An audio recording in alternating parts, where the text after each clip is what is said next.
এমন একটা যুগ আসবে যে যুগে ম্যাক্সিমামই সুদখোর হবে। যে ব্যক্তি সুদের ছিটাফোঁটা মানে সুদের পাপ থেকে বেঁচে থাকতে চাইবে, ওর গায়েও গিয়ে সুদের ছিটাফোঁটা গিয়ে লাগবে।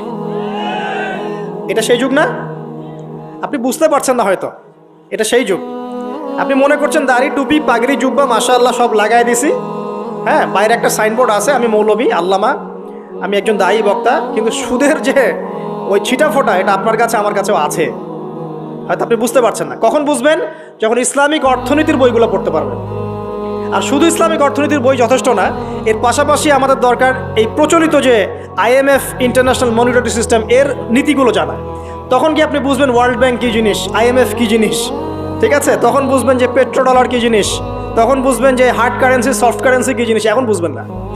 আর যেহেতু বুঝবেন না, অতএব আমি এগুলো বলেও লাভ নাই। যেহেতু আপনি বুঝবেন না, আমি যদি এখন এসব নিয়ে কথা বলি আপনার কাছে মনে হবে এসব কি উল্টা পাল্টা কথা কইতাছে।